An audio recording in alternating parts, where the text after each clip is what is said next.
Բարև ձեզ, հարգելի հայրենակիցներ, հիմա գտնվում եմ Ադոնցի և Ազատության պողոտայի խաչմերուկներում։ Ստեղ մի հատ շատ լուրջ խնդիր ունենք, որը հերթական անգամ անտեսվում է մեր քաղաքային իշխանությունների կողմից։ Ձեր հետ կիսվեմ։ Նայեք,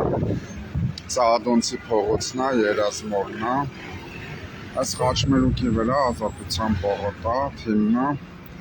Այստեղ վթարված գոյուղագիծ ունենք մենք, արդեն երկրորդ օրն է, բոլոր բնակիչները բարձրաձայնում են այս խնդրի համար, լցվում են նկուղները։ Նայեք, քաղաքային իշխանությունները 62 միլիոն դրամ են հատկացրել 2025 թվականի բյուջեով, որպեսզի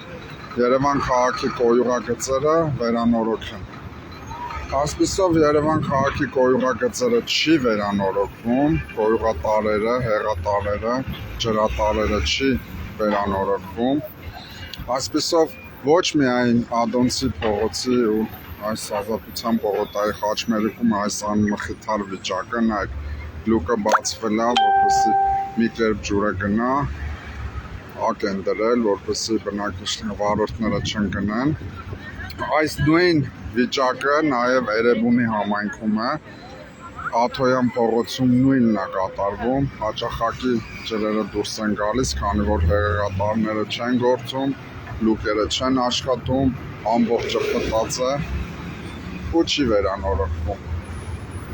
Նայեք, հարգելի հայրենակիցներ, սա պետք է բարձրաձայնվի, քաղաքային իշխանություններին հերթական անգամ ամոթանք տանք, ասենք ապիկ արեք, չեք աշխատում, սա այլ ընդդիմությունը մեղավոր չի։ Տարածեք, քաշեք այս նյութը դրեք։ Ընդդիմությունը մեղավոր է, որ իրանք 62 միլիոն դրամը դուրս են գրում ու չգիտես ուրան մսխվում ու չեն վերանորոգում քաղաքի գոյուղատարերը, գոյուղագծերը, լուկերը, ոչ հեղեղատարերը, ջրանձրևատարը, ոչ մի բան չի վերանորոգվում։ Հիմա այս ջուրը, որ գնալու է լցվի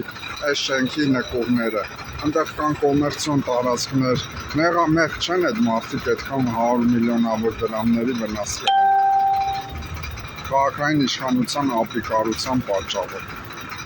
Բացի այդ էլ արդեն խցանումներ է լինում հենց այս խնդրի պատճառով։ Մարդիկ ուշանում են աշխատանքից։